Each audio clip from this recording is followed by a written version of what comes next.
Belhaven, in the January of 1822, was a town that lived by a clock nobody had built.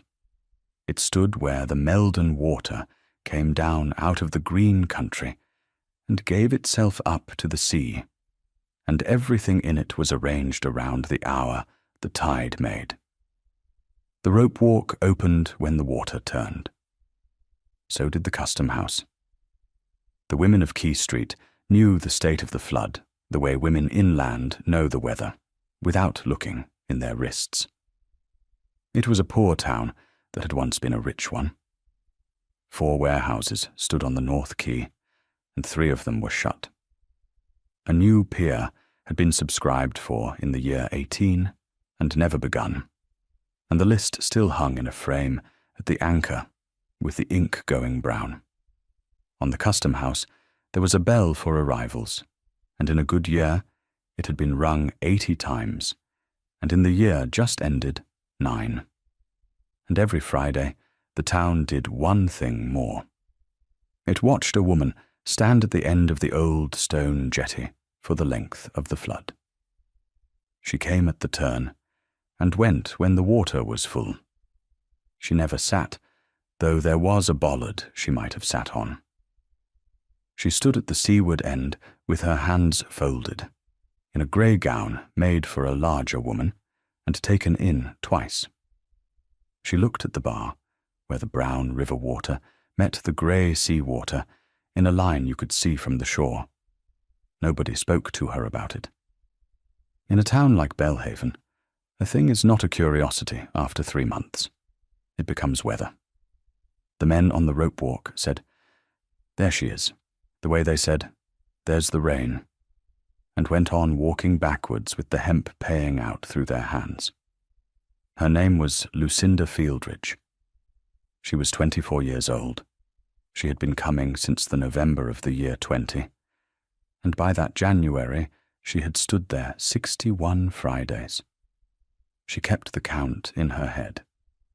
She had never once said the number aloud, because there was nobody to say it to, who would not have looked at her with that particular softness she had learned to walk away from. It had begun as a thing that made sense.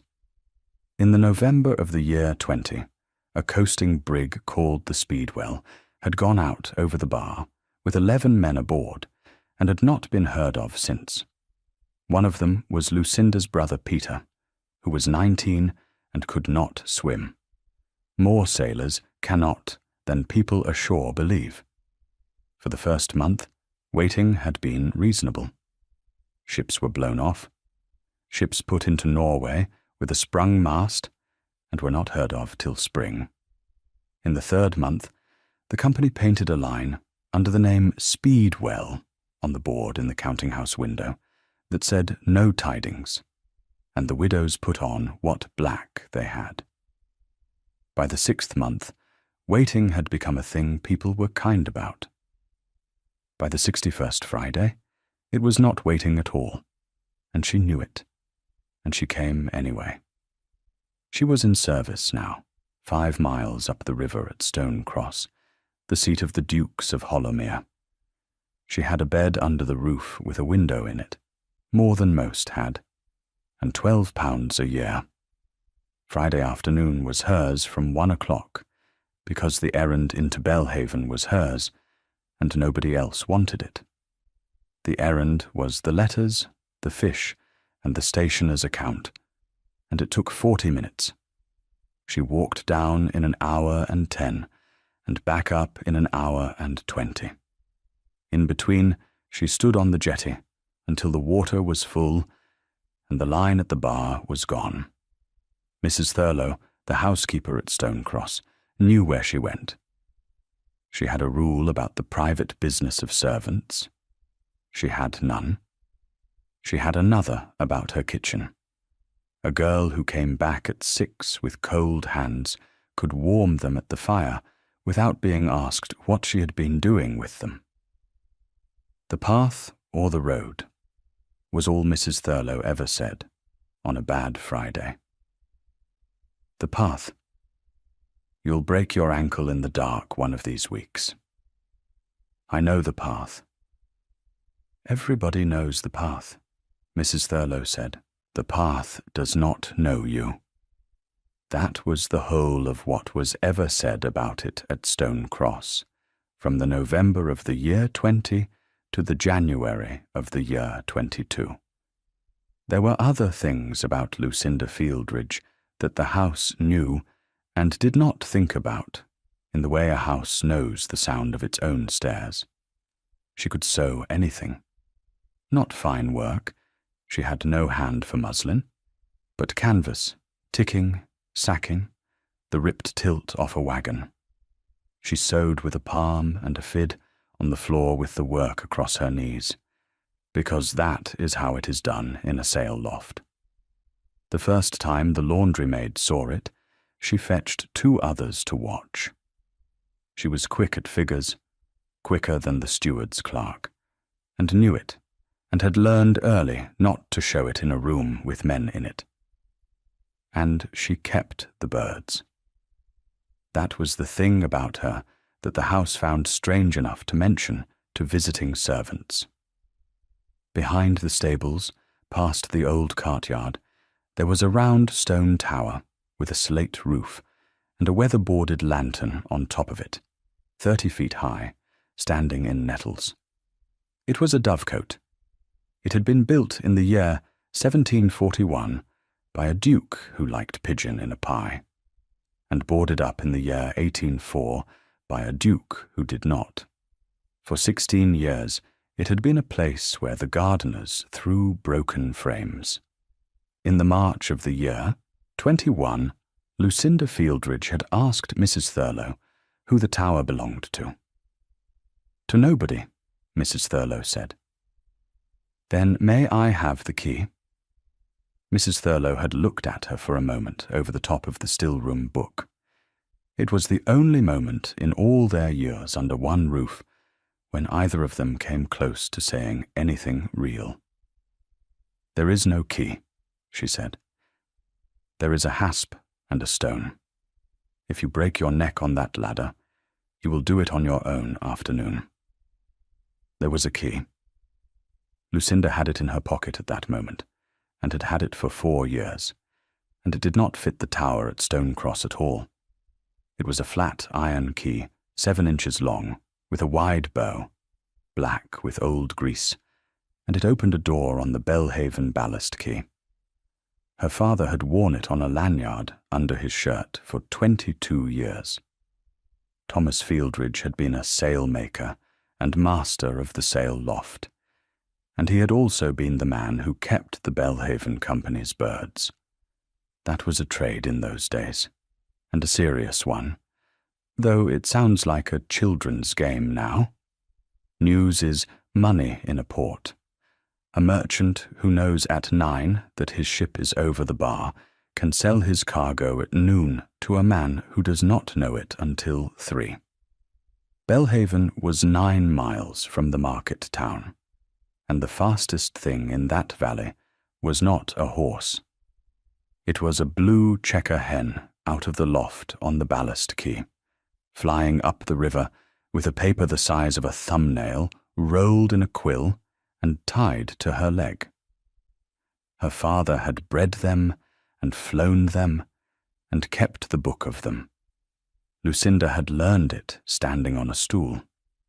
She could tell a bird that would come home from one that would only come back, which is not the same thing.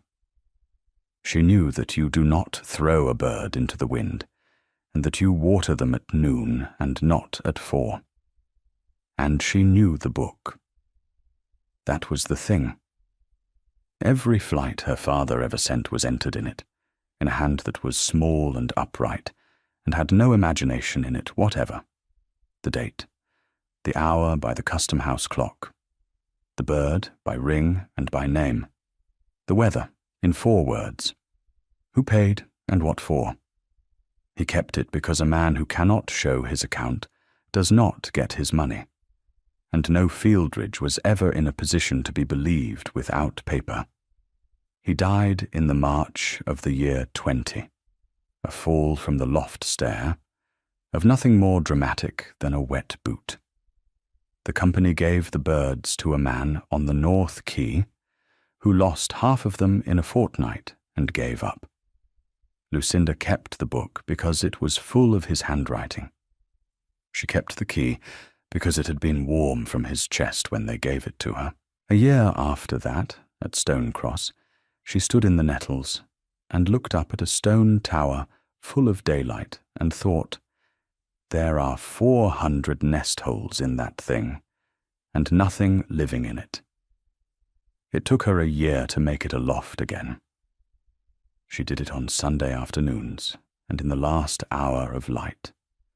She barrowed out 16 loads of broken glass. She scrubbed the nest holes with lime and took the skin off 2 knuckles doing it, and rebuilt the ladder tree so it turned again on its pivot. She bought her first 4 birds off a carrier for 2 shillings. 6 more came in on their own once the lantern was open, because a dovecote that smells of lime and grain will advertise itself for miles. By the January of the year 22, there were 18 pairs in the tower at Stone Cross. A slate hung on a nail inside the door with the day's count chalked on it, and a book lay on the sill of the lower window. It was a new book, not her father's, but it was kept in her father's manor, because she had never been taught any other, and because the manor was the only inheritance she had that could not be sold. Date, hour, bird, weather in 4 words. What it was for. Most of the entries were nothing at all. Exercise. Hen out to the mill and home. 7 minutes. She flew them because a bird that is not flown is only a pie. But not all of them were nothing. That was the part that would matter later, though on that Friday in January it was only a habit she had, and no more remarkable to her than folding a sheet.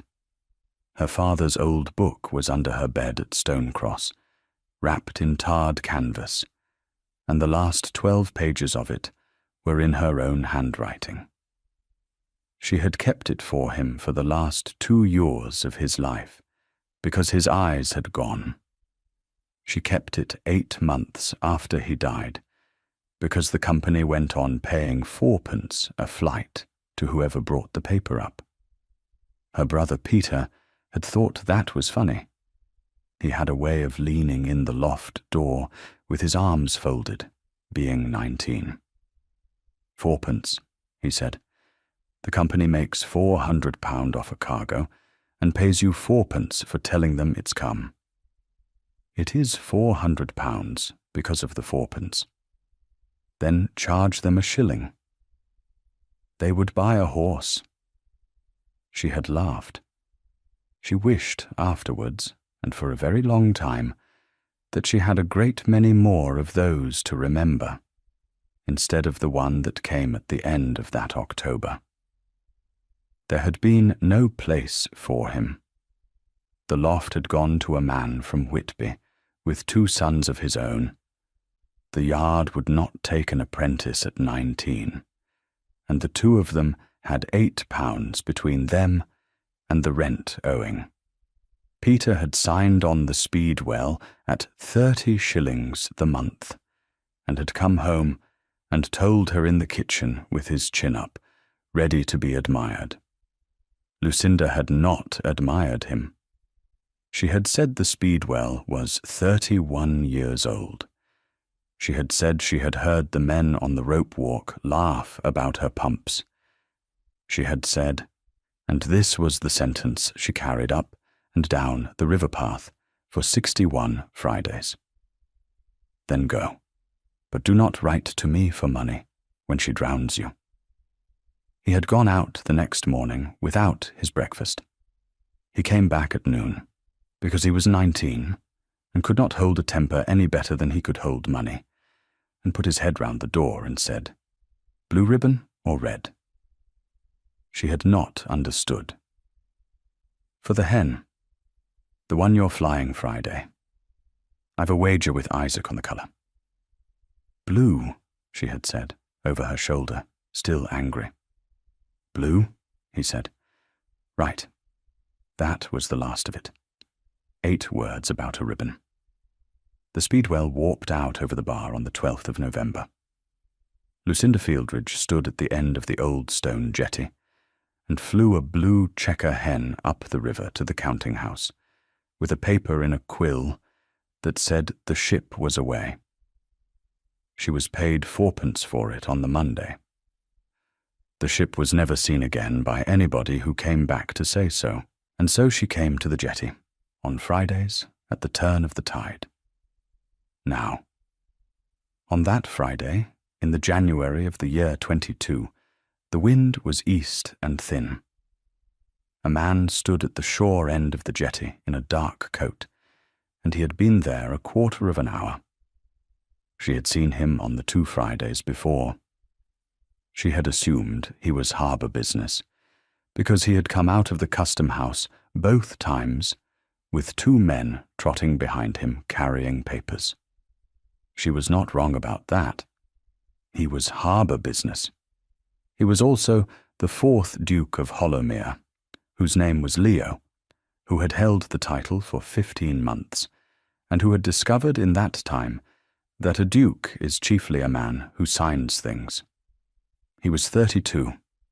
He was tall and built like a man who rides more than he sits, with a hard, clean line to the jaw and a mouth that gave nothing away. His hair was dark with early grey at the temples. It had come in the year his father died, and had not asked his permission. His eyes were brown, so dark that in a poor light you could not find the pupil in them. His coat was plain and very well cut, and the plainness was the most expensive thing about him, though nobody in Belhaven knew enough to see it. In 15 months, he had come to Belhaven 6 times. He came about the pier. A subscription for a new pier had been raised in the year 18 and never spent.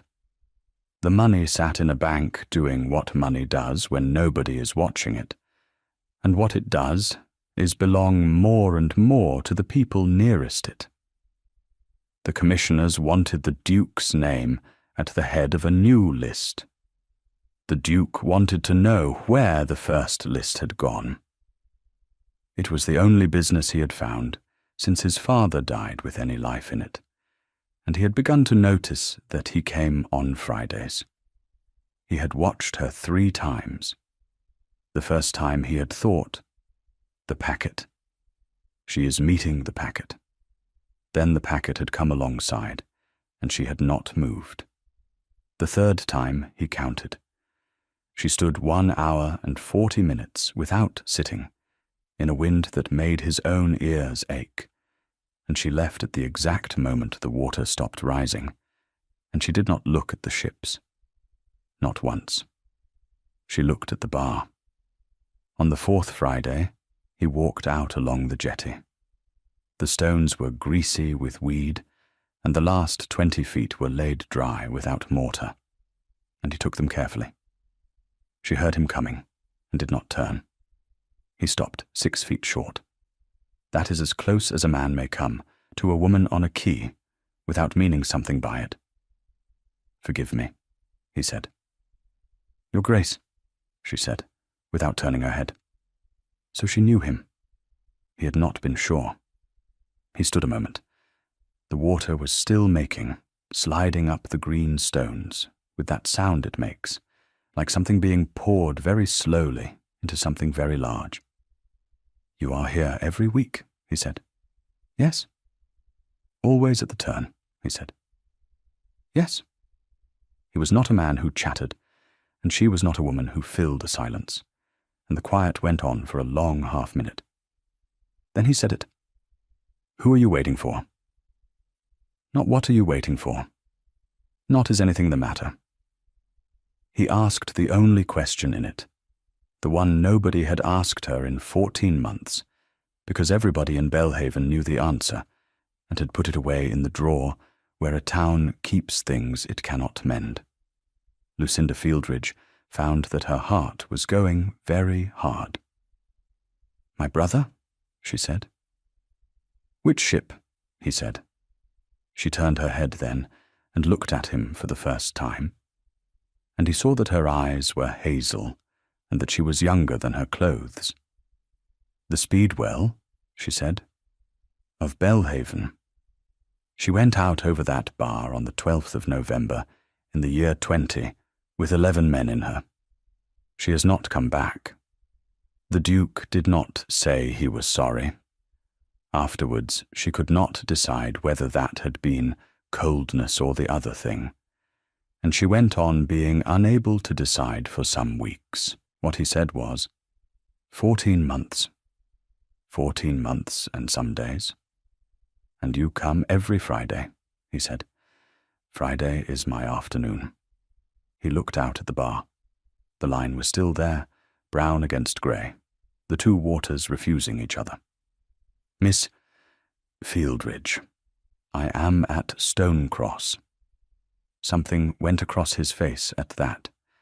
It was very small, and she saw it, because she had lived her whole life in a place where you learn to read a face in the half-second before a man tells you the price. Not surprise, recognition. The look of a man handed the second half of something. "Stonecross," he repeated. "In the kitchen. 2 years in March."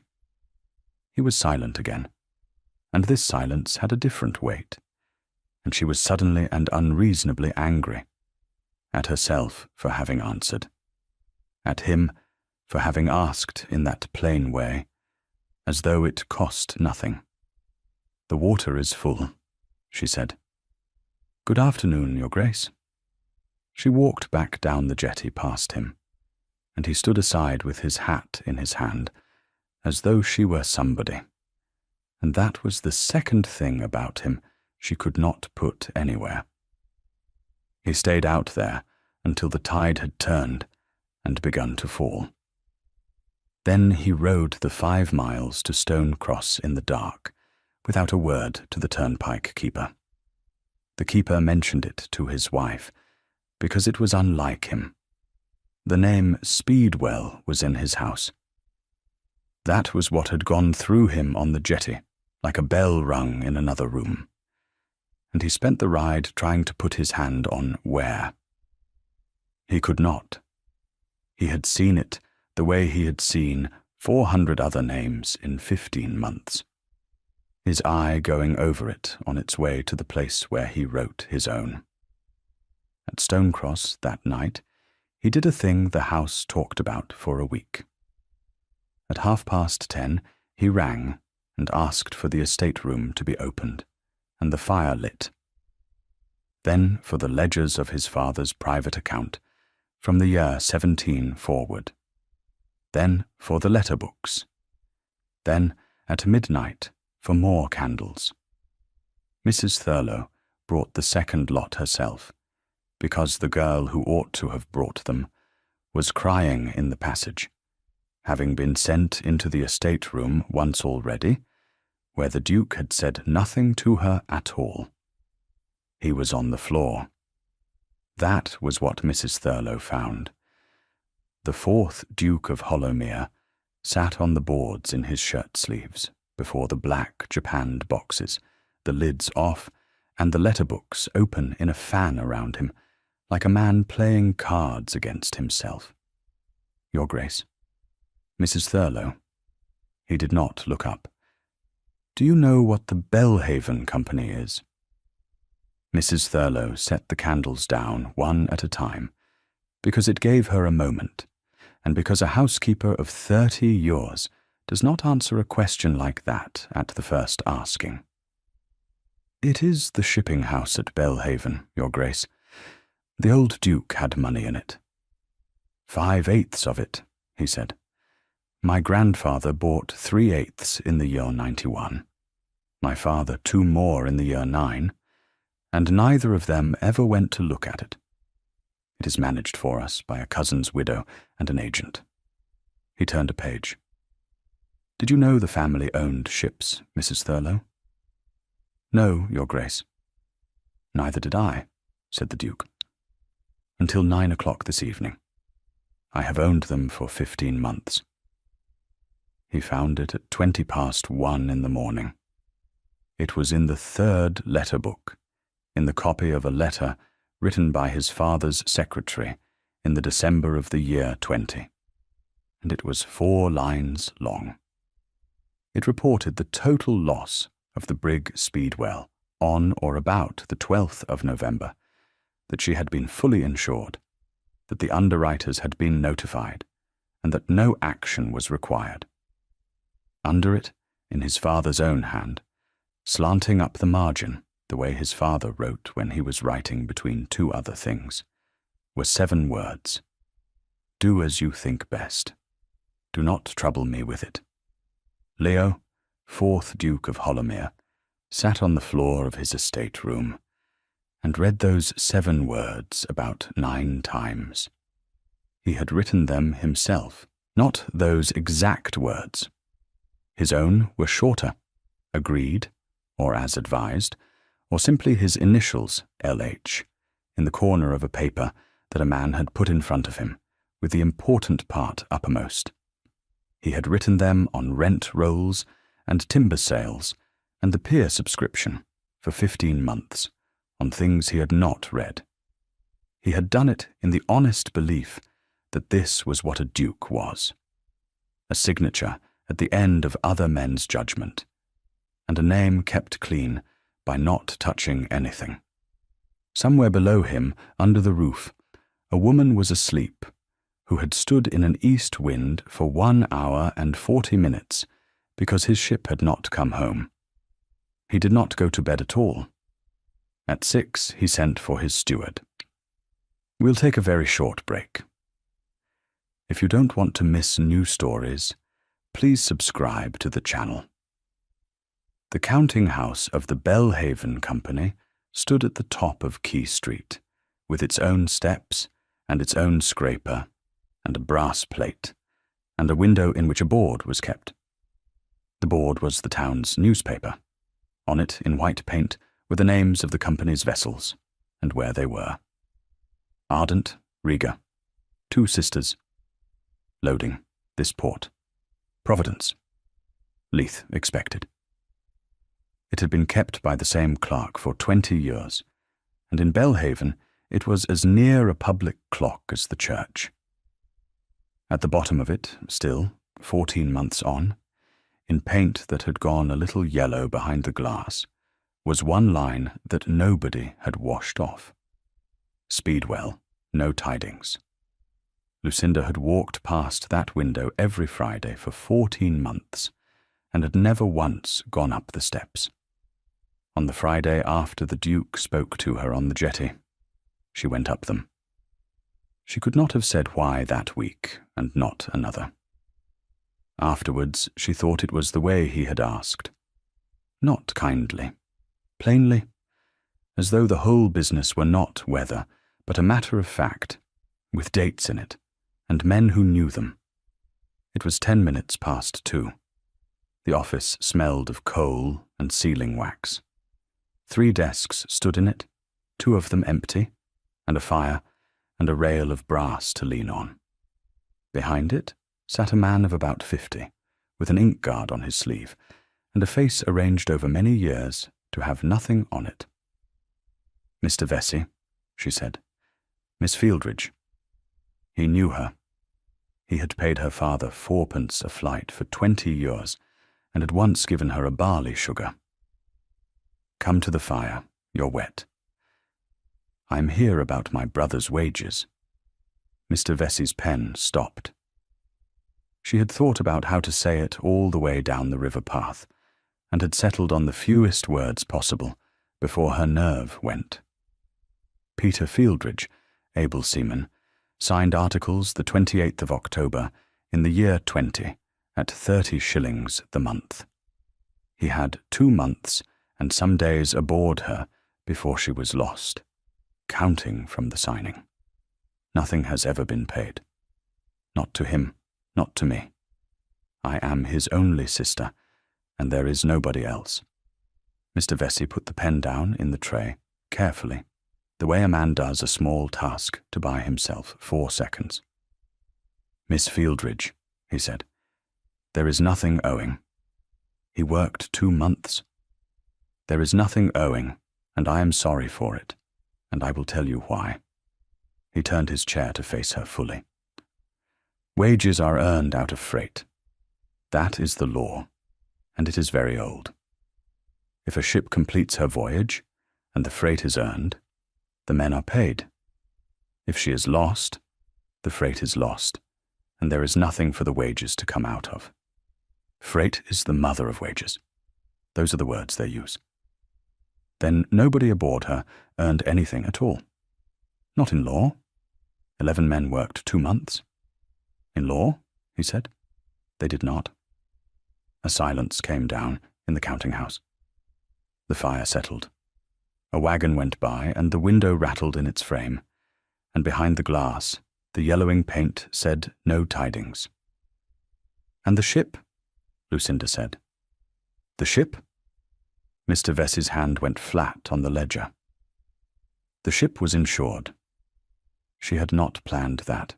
It came out of her by itself, out of a place that had been sitting quiet for 14 months, making a list nobody had asked for. The men earned nothing because the voyage was not finished, she said. The ship did not finish her voyage either, and the ship was paid for. Freight is the mother of wages. What is the mother of that? Mr. Vesey looked at her for rather a long time. He was not a bad man. He was a man of 51 with a wife, and 9 years to his pension. He had known for 14 months the precise thing he was now being asked, at the brass rail, by a girl in a wet grey gown whose father he had liked. "The insurance of a vessel," he said at last, and his voice had changed a little, gone flatter, gone into the voice men use for reciting, "is a matter between the owners and the underwriters. It is no part of the seaman's account. That is not an answer to what I asked." "No," he said, "it is not." And then, because he could feel the thing turning under his feet, he did the only decent thing available to him. He gave her a door. "The company keeps a charity for the widows of the port," he said. "It is administered by Mrs. Wroxall. There is a distribution on the last Tuesday of the month at the Assembly Room at noon. You may come and be heard." "I am not a widow." "You are a sister with nobody else," said Mr. Vesey. "Come at noon." The last Tuesday of the month was the 29th of January, and Mrs. Thurlow gave her the morning without being asked twice. "Back by 3, was all she said, and put on the other bonnet. Not for them, for you. The Assembly Room over the Corn Exchange had been built in a hopeful year, and was used 4 times a 12-month. It had a good floor and no fire laid, and the cold came up through the boards into the feet of the 17 women waiting along the wall for noon. Lucinda knew half of them by name. 6 were Speedwell widows. The rest belonged to older losses, because a port is a place with a great deal of arithmetic in it, and the arithmetic never comes out even. At the top of the room was a table with a green cloth, a japanned cash box, an inkstand, a pile of printed papers, and Mrs. Wroxall. Persephone Wroxall was 37, and the handsomest woman in that part of the county, and she knew precisely how much of a business advantage that was, and used it the way a man uses a good horse. Her husband, second cousin to the late Duke, had managed the Belhaven Company for 9 years, and died of an apoplexy in a chaise on the Norwich road. She had a house on the north side of the square, a son of 9 at school in Ipswich, and the entire working direction of the company in her hands, exercised through Mr. Vesey's signature, because the world did not permit it to be exercised through hers. She was very good at it. That was the part the town never quite forgave. "Mrs. Prisk," she said, "how is the leg? Sit down, there is a chair for you. £2.10 and a note to the coal wharf, and I have spoken to the vicar about the boy's schooling. He goes in at Easter." "God bless you, ma'am." "Nonsense." "Mrs. Tolman, £3, and I am told you are taking in washing again, which I am glad of, because it is a great deal better than being told you are not." It went on like that for half an hour, and it was not a performance, and that was what made it hard. She knew every name. When she came to old Mrs. Ockley, who was 70 and had lost a son, she came round the table and crouched beside the chair. She held the woman's hand while she talked, and did not care that her hem was on a dirty floor. And with every payment, one of the printed papers went across the table, and a pen went with it. Lucinda was near the end of the room. She had been reading the papers upside down for 20 minutes, a thing you learn in a sail loft, and by the time her name was called, she had most of it. "Miss Fieldridge." Mrs. Wroxall's smile was warm and went all the way up. "You are the sister. Mr. Vesey told me. £2, I think, and I will speak to Mrs. Thurlow about your place. We may make you upper still room by the summer. Sign there, my dear. May I read it first?" The room did not go quiet, because 17 cold women in a bare room are quiet already. But something in it changed its footing. "It is a receipt," said Mrs. Wroxall. "Then I may read it in a moment. It is only 9 lines. She read it aloud, because her voice did that on its own, in the flat carrying tone of a woman calling a bird home over water, and because 9 of the 17 could not read. "I, the undersigned, in consideration of the sum paid to me this day out of the charitable fund of the Belhaven Company, do hereby release and forever discharge the said company, its owners, partners, and agents. This release extends to all claims, demands, and actions whatsoever, at law or otherwise, in respect of the vessel Speedwell, and of the persons lately serving in her. I declare myself fully satisfied." She put the paper down on the green cloth. "That is not a receipt," she said. "That is a door being shut. Miss Fieldridge, Mrs. Tolman has signed it. Mrs. Ockley has put her mark to it, and cannot read a word of it, and she has just for ever discharged a company she never had a claim against, for £2.10 and a note to the coal wharf, which is £2, 10 more than the law gives her." The pen in Mrs. Wroxall's hand did not move at all, and that was true, and everybody in the room knew it was true, and it was why the papers had been signed for 14 months without one question. "Yes," Lucinda said. "That is why it is cleverly done." Somewhere on the left-hand wall, somebody drew in a breath. Mrs. Wroxall did not lose her temper. She was far too good for that. She sat back and looked down the room at the girl with a genuine, weary, almost affectionate patience, and when she spoke, it was to the whole room, and not to Lucinda at all. "I buried my husband in a chaise on the Norwich road," she said. "I have kept a dozen men in wages at that counting-house through 2 bad years, and I have kept this fund alive out of a house that has no business affording it. There is no cleverness in it, only what there is." She turned the pen round in her fingers. "But the paper is a discharge, and I will not have it said that anybody signed in the dark. So let it be said plainly. Take the money and sign, or do not take it and do not sign. There is no third thing. Miss Fieldridge does not want the money. Does anybody else wish to change her mind? Nobody moved. Of course nobody moved, because £2.10 is a winter. Very good, said Mrs. Wroxall pleasantly. Mrs. Velicott, you are next, and I have news for you about your girl's place at the rectory.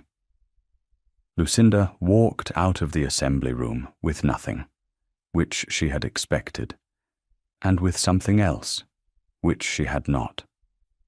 The something else was standing at the bottom of the stairs, in a black bonnet with a chin like the end of a mooring post.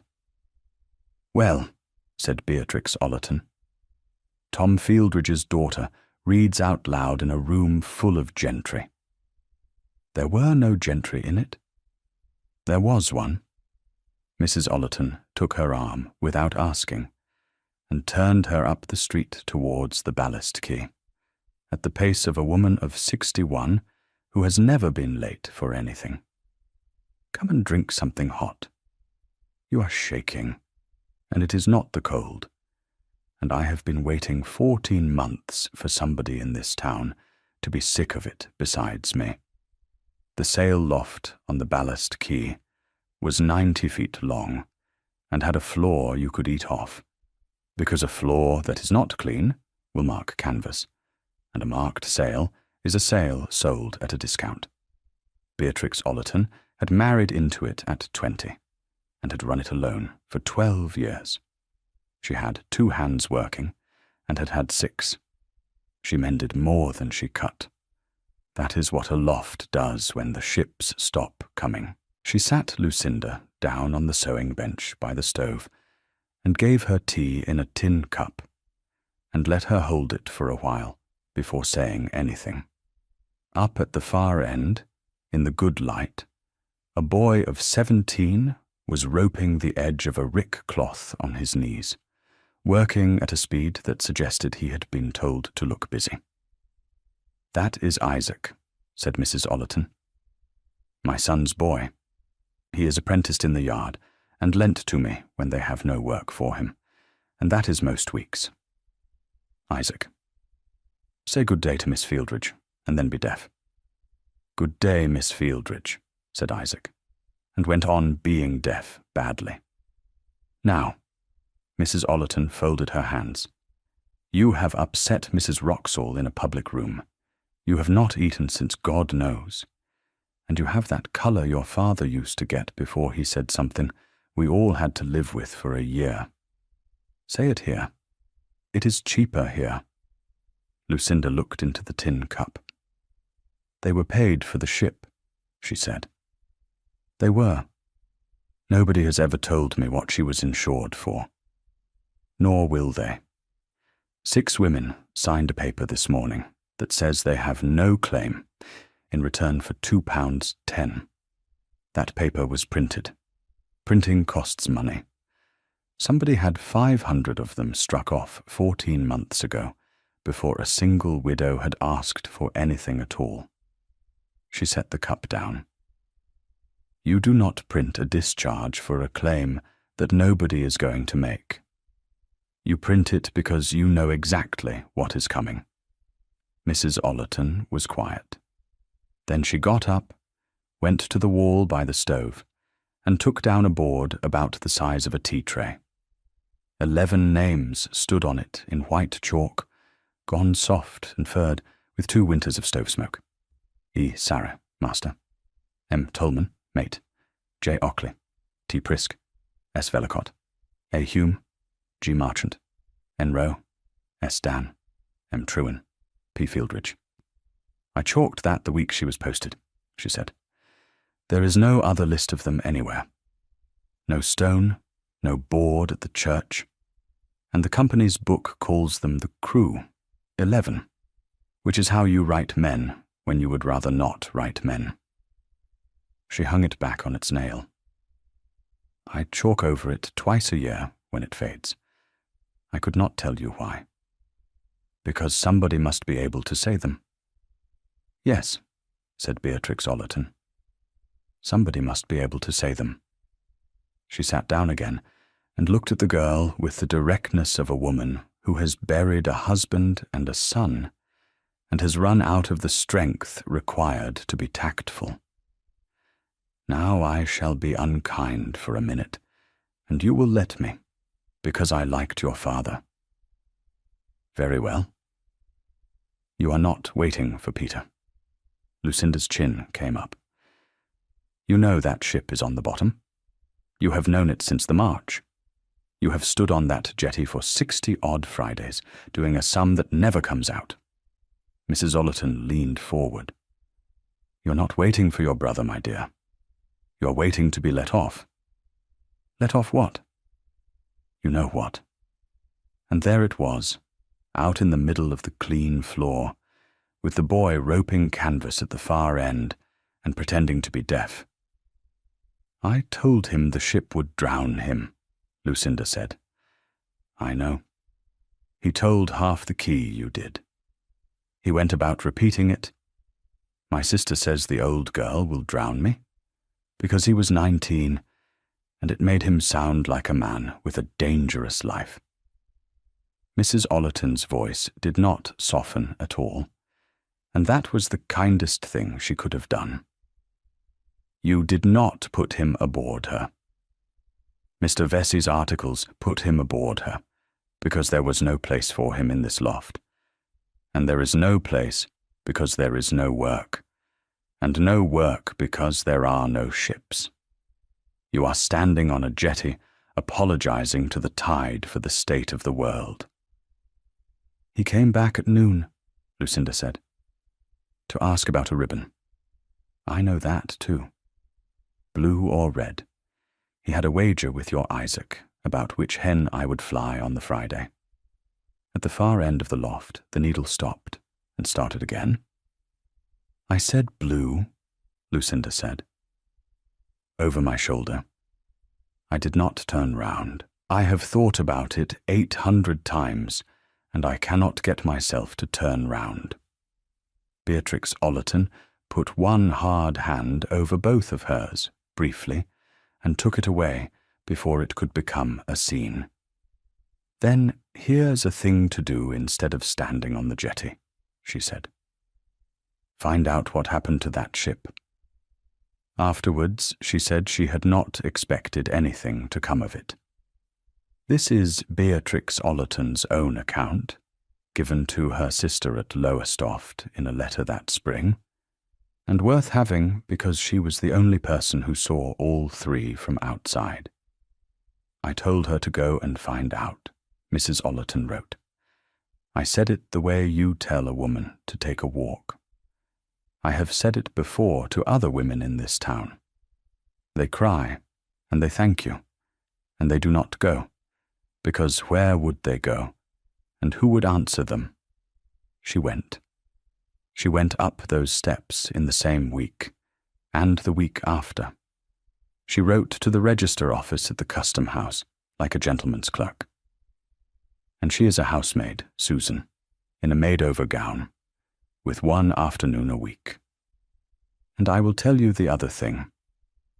There is a duke in it now. He has been in the town 4 Fridays running, and on the 12th he sat 2 hours in the custom house going through the entries for November of the year 20, and asked for the same page 3 times. He is a cold-looking man, and the town does not know what to make of him. Nor do I. But I will tell you what I saw on the 8th of February, and I have not told her, and I shall not. He came down to the head of the old jetty in the rain at 3:30, and he did not go out to her. He stood at the shore end, in the wet for an hour and 10 minutes, until she came in off the stones. Then he touched his hat to her and let her go by. He went and stood out at the far end himself, where she had been, and looked at the bar for a quarter of an hour. A man does not do that for a housemaid, Susan. Nor does a man do it for a ship. I know the difference between a man looking at the water and a man trying to see what somebody else sees. The Duke came to the Dovecote on the last Sunday in February, alone, in an old coat. Lucinda was up the ladder tree with a bucket over her arm when she heard the nettles. She came down without hurrying, because you do not hurry on a turning ladder with a bucket. By the time her feet were on the brick, he stood in the doorway with the light behind him and his hat already off. 18 pairs went round the inside of the tower once, in that noise they make, like a woman shaking out a wet sheet, and settled. Your Grace, Mrs. Thurlow said I should find you here. I have been in this house since I was born, he said, and I did not know this had a flaw in it. It did not, 3 years ago. He looked up. 400 nest holes went up into the dark, chalked white, and at the top the lantern let in a square of grey sky with birds crossing it. Who pays for this? Nobody. They pay for themselves.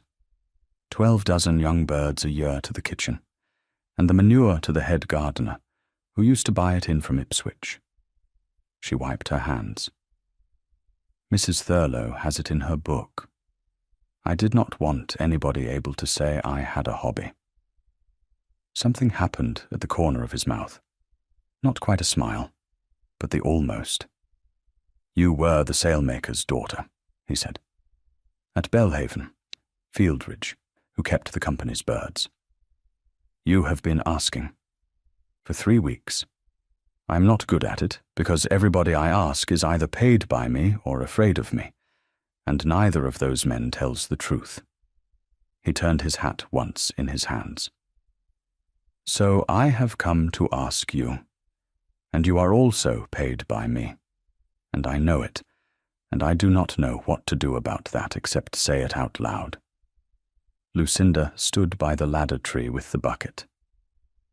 Ask then. The 12th of November, in the year 20, he said.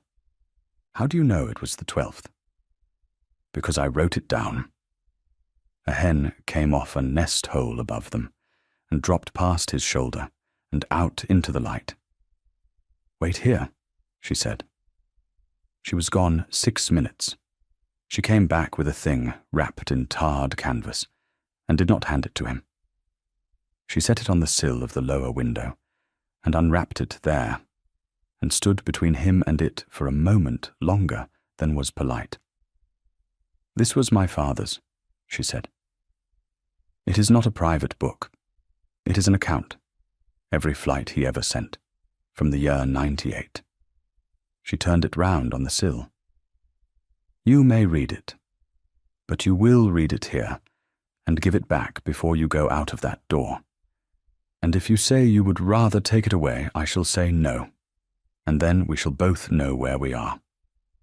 The Duke put his hat down on the sill. Here, he said, and back to you. The pages were narrow-ruled, dense, patient, without ornament. He read a long time without saying anything. She had thought she would find that unbearable, and instead found she could breathe better than she had in a year. He stopped at the 1st of November and went down the column with one finger, not touching the page. 4 flights on the 4th, he said. 2 exercise, 2 paid. There was a Leith ship in. But nothing here about the Speedwell on the 4th. She was in the river on the 4th. She was at the ballast quay with her hatches off. You are certain. I am certain because of the 6th, the 8th, the 9th, and the 11th. Lucinda turned the leaf back for him. Look, the company paid me for 4 flights that week, and everyone was about her. They were putting ironstone into her out of lighters, and Mr. Vesey wanted word at the counting-house as each one came alongside, because he was paying by the ton. 4p apiece entered against the company, and their own cash-book will have paid it. And the 12th. And the 12th, she said. He found it himself. He read it twice, and she watched him, and she knew every word of it as well as she knew her own name. 12 November Fry. Blue checker hen, ring 41. Loosed old jetty 340 by sea. House clock, home 3:58. Wind NNE fresh, rain by dark. Paper, speed well over the bar, 340. Deep in the water, no lights showing. For company, 4D.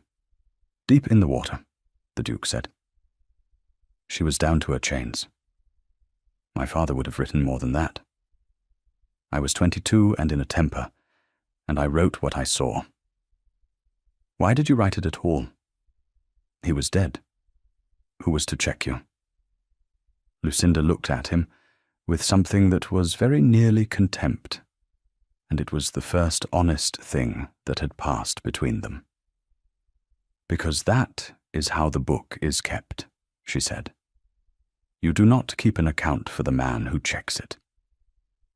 The Duke of Hollowmere stood in a stone tower full of pigeons and took that sentence like a blow in the ribs from somebody who does not know they have hit anything. He was quiet for a while. Then he said, in a different voice, a flatter one. In the December of that year, my father's secretary wrote a letter reporting the loss of that ship. It says she was lost on or about the 12th of November. It says she carried slate. It says she was fully insured. She carried ironstone. 200 tons of it that I know of, because I flew the tally. Yes, he said. I have begun to understand that. Then why say slate? Because a policy is written on what a man declares, said the Duke. If you tell the underwriters slate, and you load ironstone, and she goes down, the policy is worth nothing at all, unless nobody ever finds out. He put his hand flat on the sill beside the book, and she noticed, because she noticed hands, that it was not quite steady. Miss Fieldridge, I am going to tell you something, and I would be obliged if you did not make it easier for me. I have no talent for that. No, he said, I had observed.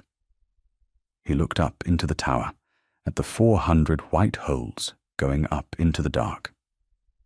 In the letter book, under that letter, there are 7 words in my father's own hand. Do as you think best. Do not trouble me with it. He said it without any weight on it, and that was worse. I have written the same 7 words myself, in a shorter form, perhaps 400 times since he died. I write my initials in the corner of a paper laid in front of me with the important part uppermost, and I do not read the rest, because I was taught that this is what we are. A gentleman signs. And now? And now I find I have owned a shipping house for 15 months, and that 11 men went into the sea out of it, while I was in Rome looking at a wall. He picked up his hat. I have never been ashamed before. It is a great deal more physical than I had been led to expect. Lucinda Fieldridge said nothing at all. It was the correct thing to have said. She knew it while she was not saying it. Anything else? It is not your fault. You were not to know. Would have handed him back the thing he had just put down, and he would have taken it, because men always take it. She let him stand there and hold it. Then she wrapped the book in the tarred canvas, put it under her arm, and said, The hens want their water before dark. Hold the door, and I will show you how it is done. And then you may tell me what a duke does next. Isaac Ollerton came up the river path on the first Sunday in March, with a rick cloth over his shoulder as an excuse, and his grandmother's instructions in his ear. He told it in the cart-yard, fast, the way boys tell a thing they have been holding. I was 14. They had me on the tally at the ballast quay, because I could write. He kept his eyes on the wall. It was ironstone off the lighters, 6 nights, and we worked it after dark with lanterns, because Mr. Vesey said the tide served. The tide served at 10 in the morning as well. We never once worked her by day. How much of it? 240 ton by my tally. She was chartered for 160. Did anyone say so? Mr. Saar did. Isaac swallowed. He came down the plank the last night and said to Mr. Vesey, in front of 4 of us, "She is a 30-year-old ship with a soft strake forward, and you have put 80 ton in her over her charter." Mr. Vesey said, "It is not my doing." Mr. Saar said, "Whose is it then?" Mr. Vesey did not answer him, and Mr. Saar went back aboard. And that is the last conversation I ever heard that man have. Lucinda stood very still. And the survey? That is the other thing. The boy looked at her properly for the first time. A survey was signed on her, the 2nd of November, by Mr. Pargeter of Yarmouth. The certificate came into the yard in a sealed cover, and I carried it up from the coach office myself and signed their book for it. I, Ollerton, Prentice, the 7th of November, 10 in the morning. He signed a survey on the 2nd and sent it by coach on the 7th. He never came at all, said Isaac. Not in the October, not in the November. I was in that yard every day of both months. A man cannot survey a vessel from Yarmouth in a sealed cover. The birds went over the cart-yard, high, coming home in 2s. "Isaac," Lucinda said, "who else knows you carried that cover?" "The coach office book knows." "And Mr. Vesey?" He shifted his feet. "And Mrs. Wroxall, because she asked me about it at Christmas. Very kind. She asked did I remember a parcel from Yarmouth, and I said I did. And she said, 'What a memory you have, Isaac,' and gave me a shilling. Mrs. Wroxall came to Stonecross a fortnight later, in her own carriage, at the correct hour for a morning call, with a basket of forced hyacinths. She was family, in the loose way that a second cousin's widow is family, and had been calling at Stonecross since before the Duke could ride. She sat 40 minutes with him in the yellow drawing-room, and was charming and reasonable, and did not once say the word Speedwell until she was drawing on her gloves. "You have been in the town a great deal," she said. "It is remarked." "I imagine it is." "Leo?" She said it gently, as an older relation may. "May I say one thing, and then I shall be no trouble to you? If you take a lantern into that company and start looking under things, you will not find villainy. You will find what is always under a tired business. Corners. Small ones cut by frightened men in a bad year." She smiled at him. "And the town will not thank you. Whatever you drag into the light, the last 4 families in Belhaven who still have wages will lose them." "That may be true." "It is true." "Then it will be true after I have looked," said the Duke, "as well as before." Mrs. Wroxall found Lucinda in the passage by the still room. It was not an accident. She had asked Mrs. Thurlow for a glass of water, and then gone the wrong way to get it. "Miss Fieldridge?" "Ma'am." "You did not take the £2, Mrs. Wroxall said." "No, ma'am." "I have thought about you a good deal since." She stood with her hands folded in front of her, quite still, and there was nothing at all cruel in her face. That was the frightening part. "I am not angry. I was the same at your age. I had a great appetite for the truth, and I lost it in the year my husband died, when I found out how much it costs and who pays. I am sorry for your loss, ma'am." "Are you? That is generous. I have not been sorry for it since March." Mrs. Wroxall turned her head, listening to the house for a moment. "Two things, and then I shall let you get on. The first is that I have bought the remainder of Isaac Ollerton's indentures from the yard. It was done properly. The money is paid, and the assignment is signed. He is my apprentice now." Lucinda said nothing. The company has an interest in the Ardent, chartered for Riga at the end of the month, and a boy of 17, idling in a sail loft, would do better at sea. 3 years in the Baltic makes a man of a boy. She smiled. And an apprentice who runs from a lawful master may be brought back by a constable and committed to the House of Correction. That would be a great pity, because his grandmother is 61 and has nobody else. You are telling me this so that I will stop.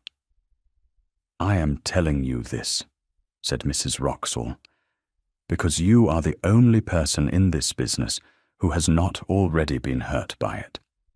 And I find that I would rather you were not. That is the truth, and you may believe it or not. She drew her glove smooth over her wrist. The second thing is this. Whatever you think you know, you are a housemaid with a bird book. He's a duke. When it goes badly, and it will, my dear, because it always does, he will still be a duke. Ask yourself who will be standing on that jetty in the rain a year from now, and whether it will be him. She went out to her carriage and was driven away, and the hyacinths stood in the hall for a week, and every time Lucinda passed them, she thought, "She is not wrong. That is the trouble with her. She is not wrong about any of it." The constable came for Isaac Ollerton on the 18th of March at 7 in the morning with a paper. Lucinda was 5 miles away and heard of it at noon from the carrier. She did 3 things that afternoon in the order in which they occurred to her. None of them was to go and find the Duke. She went first to Mrs. Thurlow and gave notice of an absence of 2 days. No housemaid may do that. She stood there while it was refused. Then she said, "I shall be dismissed on Thursday, and I'm going anyway." Mrs. Thurlow looked at her a long moment and wrote leave granted in the book in her own hand. She went second to the coach office at Belhaven. She paid 1 shilling and 4pence of her own money for a certified copy of the Parcels book for the 7th of November, in which a boy of 14 had signed for a sealed cover from Yarmouth. She went third to Mr. Vesey at his house at 9 in the evening, and knocked until he opened the door himself in his shirt-sleeves. She did not threaten him. She had thought about it on the road, and had decided that a threat was the one thing that would let him off, because a threatened man may tell himself he is brave. "Mr. Vesey," she said, "they have taken Isaac Ollerton to the lock-up for a runaway apprentice, and he never ran anywhere. I am not going to ask you for anything. I am only going to say 11 names to you, and then I shall go home." And she said them: Sarah, Tolman, Ockley, Prisk, Vellacott, Hume, Marchant, Rowe, Dan, Trewin, Fieldridge. Mr. Vesey stood in his own doorway, with the candle shaking in his hand, and heard them out. "I have a wife," he said. "I know. 9 years to my pension." "I know that too." "Miss Fieldridge—" He stopped. He was a good clerk, and a good clerk's whole trade is the keeping of a true record, and he had spent 14 months being the man who wrote a false one. "I keep a day-book," he said, "my own, for 30 years, because a clerk who cannot say what he was told, and when and by whom, is a clerk who hangs for other men. It is not the company's property. It is mine." "Yes." The entry for the 4th of November of the year 20 says, "Instructed by Mrs. W. to write her, sailed the 4th slate." He wiped his mouth. God forgive me. I wrote it. The Duke of Hollowmere bought out Isaac Ollerton's indentures on the 20th of March for £140, 4 times their value, paid without argument to Mrs. Wroxall's attorney, in cash, with the Duke standing up the whole time. The boy came out of the lock-up at 4 into a street with 60 people in it, because word had gone round. Beatrix Ollerton met him at the door and did not embrace him, because she was who she was, and told him his supper was cold. Then the Duke did the second thing. He wrote to London. He wrote to the underwriters who had paid the claim on the brig Speedwell, and to the committee that sat over them. He set out what he had, which by then was 5 things: a bird book, a coach office parcels book, a clerk's private day book, an apprentice's tally, and a letter in his own father's letter book with 7 words in the margin. And he set out, in the last paragraph, that he was the owner of 5/8 of the Belhaven Company. The claim had been paid to a house of which he was the principal proprietor. He was therefore the person answerable. Mr. Hebden, his man of business, read the draft twice and put it down. Your Grace, I must say it plainly. This letter ends the company. It very probably ends Mrs. Wroxall. It exposes your own name to a public inquiry into a fraud, and the world will not be careful about which duke it thinks did it. Yes, there is another course. The wages of 11 men for 2 months is a little under £300, paid privately, out of your own pocket, with a paper of regret. It would be finished by Lady Day, and nobody would ever know. That is what my father would have done. Your father, said Mr. Hebden, was thought a very good man. He was thought a very good man, said the Duke, because nobody ever read what he signed. They went up to London on the 29th, 3 days on the road. The Duke, Mr. Hebden, Mr. Vesey, Isaac Ollerton in a new coat, and Miss Lucinda Fieldridge of Stonecross, who paid for her own inside seat with 15 shillings, Beatrix Ollerton put into her hand at the coach office and would not take back. The committee room at the Royal Exchange had a long table, a dozen gentlemen at it, a fire that nobody sat near, and a clock that was 5 minutes fast on purpose. Lucinda Fieldridge sat on a bench against the wall, with her father's book on her knees in its tarred canvas, between a boy of 17 in a new coat and a clerk who had not slept. It went on for 2 hours before anybody spoke to her, and most of it was figures. The brig Speedwell of Belhaven, 31 years old, worth perhaps £850, valued in the policy at 4,200.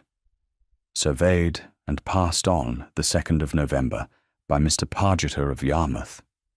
Declared to have sailed on the 4th with roofing slate for the London River. Lost with all hands.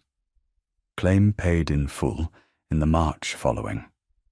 The company's counsel was a smooth man named Ashmod, who rose when the bird book was mentioned, and permitted himself the smallest possible smile. I am obliged to observe, he said, that the whole of this extraordinary application rests upon the private memorandum book of a domestic servant concerning the flights of pigeons. It rests on 5 things, Mr. Ashmead, said the chairman. You may have your turn at all of them. Miss Fieldridge, will you stand up? She stood up. She had been afraid of that moment for 3 days on the road, and found, when it came, that it was only a room, and that she had stood in a worse wind than this for 61 Fridays. Whose book is that? My father's, sir, and then mine. Thomas Fieldridge, sailmaker, who kept the Belhaven Company's birds for 22 years at 4 the flight. Read the entry for the 12th of November. She read it in the same flat, unhurried voice, and a dozen gentlemen listened to a girl in a made-over grey gown. Loosed Old Jetty 3:40 by the Custom House clock. Home 3:58. Wind north-northeast fresh. Speed well over the bar, deep in the water. No lights showing. For company, 4. And the 6th, the 8th, the 9th, and the 11th? She read those too. 4 flights, 4 tallies. Ironstone by lighter, paid for by the company at 4 apiece. Mr. Ashmead observes that you are a servant, said the chairman. Why should this committee believe a book kept for 4 by a girl who was then 22? Because the company paid for those flights, sir, and their own cash book will show it. You do not have to believe me. You have only to believe their money. She kept her hands still on the canvas. And because if I had wished to invent something, I should have invented something better. A ship going out deep in the water is not a crime. It is only true. There was a small movement along the table. 2 of the gentlemen looked at each other. After that, it went quickly, as such things do once the first stone is out of the wall. The coach office book was produced, certified, with I, Ollerton, Prentice, 7 Nova, 10 a.m., sealed cover from Yarmouth, in a 14-year-old hand. Mr. Pargeter of Yarmouth was called in at 4 and lasted 20 minutes. He was 60 and lame, and he had signed 40 certificates that year for ships he had not stood on, at 2 guineas apiece, because a surveyor who cannot climb gets no work in a port with no ships. He said so quite simply, holding his hat. Then he said, I never thought about the men. I want that written down. Not that it excuses it, only that it is true. And they let him sit down. Mr. Vesey read 3 lines out of his own daybook. Fournevour, instructed by Mrs. W. to write her, sailed the 4th slate. He did not look up while he did it. And when he had finished, he put the book on the table and left his hand on it, as though it might be taken from him. And then Mrs. Wroxall asked leave to speak, and the chairman, after a moment, gave it. She stood at the end of the long table in her good black, perfectly composed, and she did not defend herself for 1 second. Nobody in that room had expected it. My husband ruined that company, she said. Not wickedly. Stupidly over 9 years, in freights taken below cost to keep his name on the board. When he died, I found we owed more than the 4 hulls were worth, and that all of it would come out at the bankruptcy in open court, in a town where my son must live. She paused. I did not put those men in the water, gentlemen. I put a ship in the water. I have told myself it was a ship every night since, and it does not answer any more. She turned her head and found Lucinda on the bench against the wall, and looked at her with something that was almost relief. The girl is quite right about the printed papers, she said. I had 500 struck off in the December, before anybody had asked me for anything. She sat down. You may put that in your minute. It is the worst thing I ever did, and I should like it written in the same hand as the rest. The committee sat until 7. They found the policy void from the beginning, for misrepresentation of the cargo and concealment of the true survey. They ordered the whole sum paid on the claim to be repaid by the owners of the Belhaven Company, which meant 5/8 by the Duke of Hollowmere. They struck Mr. Pargeter's name from the list of surveyors. They declined, on the Duke's own written application, to move for any prosecution for the graver offence. The chairman noted in the minute that the application had been made by the principal proprietor against his own interest, because a hanging would feed nobody in Belhaven. At 7:15, the chairman put down his pen and said, "Is there anything further?" And Lucinda Fieldridge, who had been sitting still for 8 hours, stood up without being asked. "Yes, sir, the wages." "Miss Fieldridge, this committee has no power over wages. Wages are for the owners. The law is as you have been told. The freight was lost, and in law there is nothing owing to those men." "I know what is owing in law, sir," she said. "I am asking for what was earned. 11 men worked 2 months. It comes to £281 and some shillings, and I have it here on a paper, made up name by name from the articles, because nobody else ever added it up." She put the paper on the long table, and the gentlemen looked at it, and none of them touched it. The Duke of Hollowmere stood up at the other end of the room. "It will be paid," he said, "tomorrow, at my banker's, in full, as a debt of my house, and not a charity, and the receipt will say wages. It is 17 months since those wages were earned. I intend to pay 2 years' interest on them, and I do not propose to be argued down to 17 months by anybody in this room. Miss Fieldridge has the figures.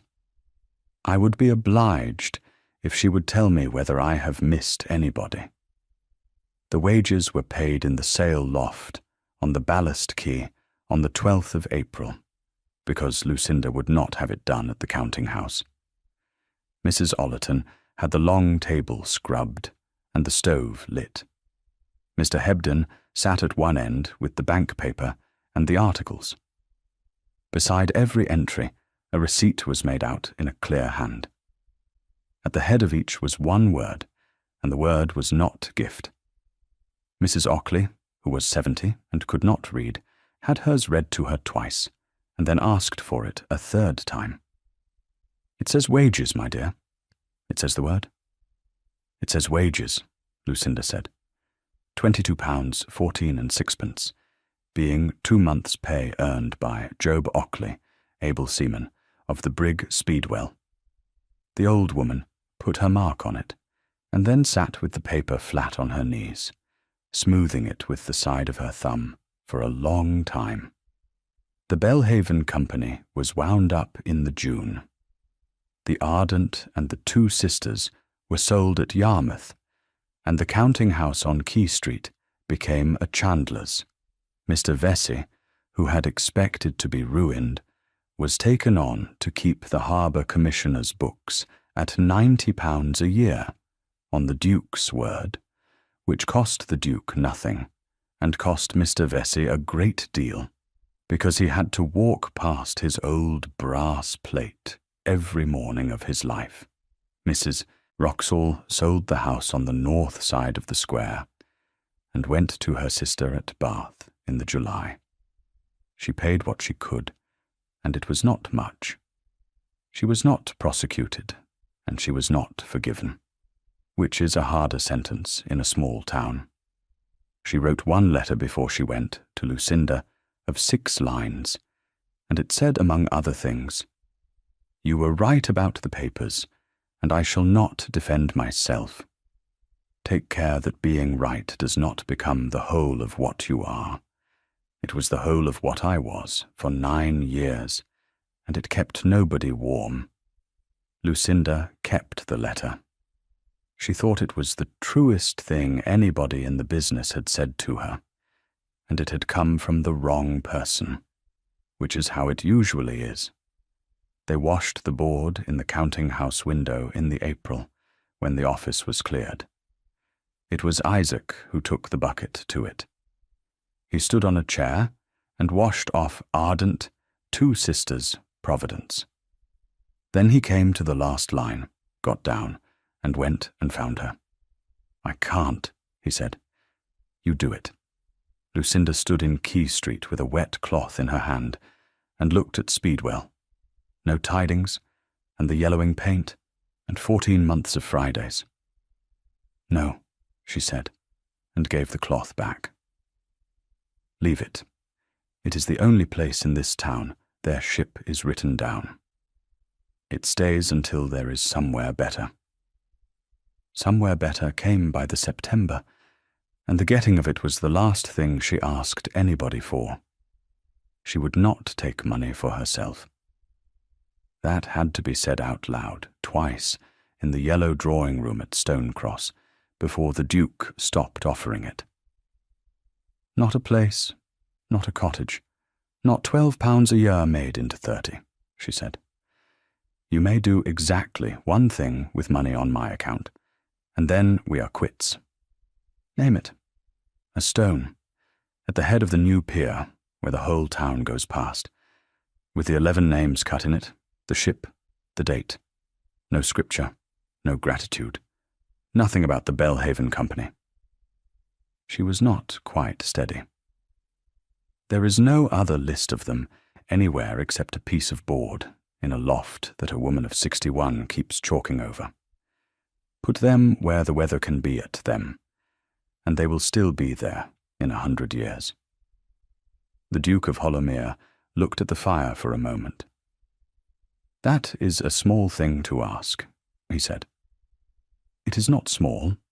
It is only cheap, and you will find those are different."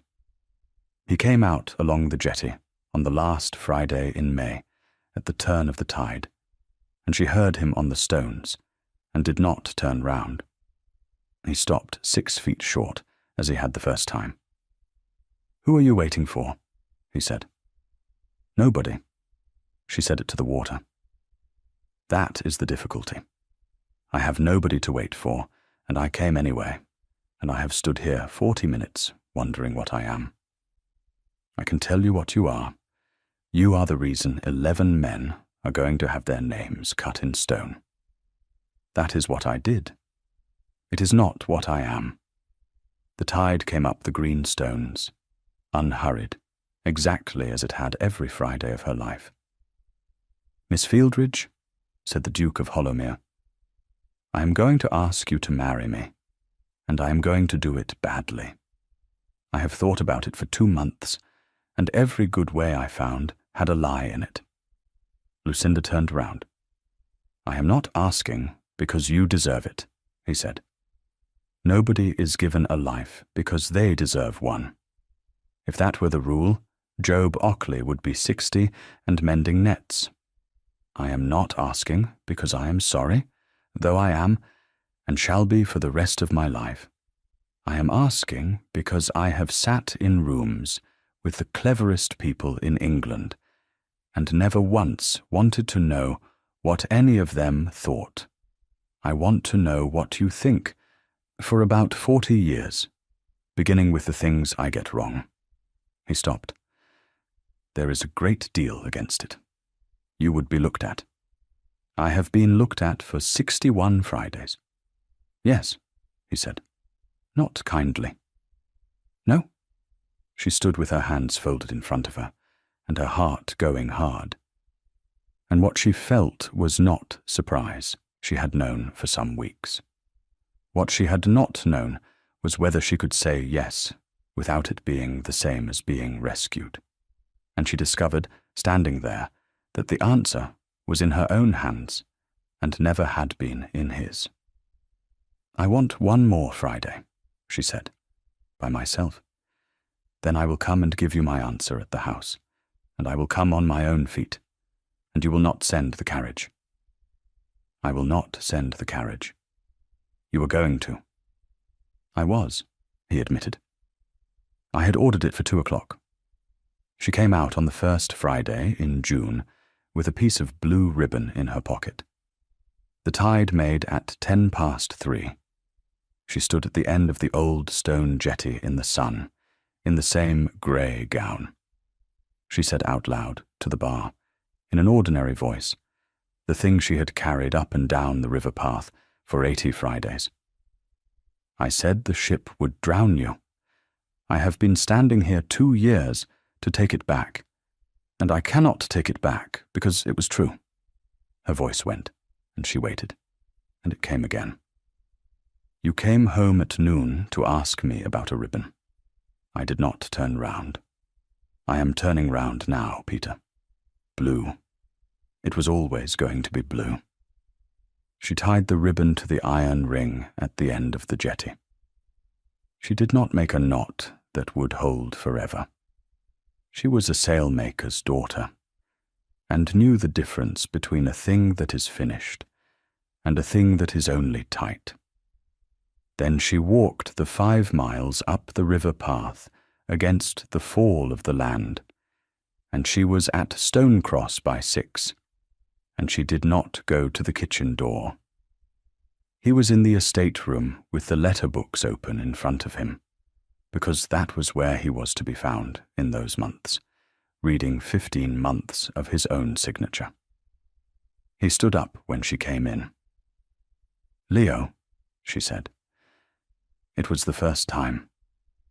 She had thought about how it would sound, and it sounded like nothing at all, like a word, and that was the whole of the miracle of it. "Yes," he said. "That is my answer. I wanted to say the name first, to find out whether I could get it out of my mouth. I can." They were married at Belhaven, in the town church, on the 14th of September, and the bride walked to it, and the rope walk shut for the afternoon, a thing it had not done since the peace. The stone went up at the head of the new pier in the June of the year 23. The week the pier was opened. The arranging of that was Beatrix Ollerton's own doing, and she let nobody thank her for it. It is a plain block of grey Portland, 4 feet by 3, set where the whole town goes past it on the way to the boats. There is no scripture on it, and no gratitude, and the Belhaven Company is not mentioned. Brig Speedwell of Belhaven lost off this bar, 12th November 1820. And then 11 names, cut deep, in the order in which a sail loft keeps them: Sarr, Tolman, Ockley, Prisk, Vellicott, Hume, Marchant, Rowe, Dan, Trewin, Fieldridge. The Duchess of Hollowmere still keeps the birds. There are 26 pairs in the tower at Stonecross now.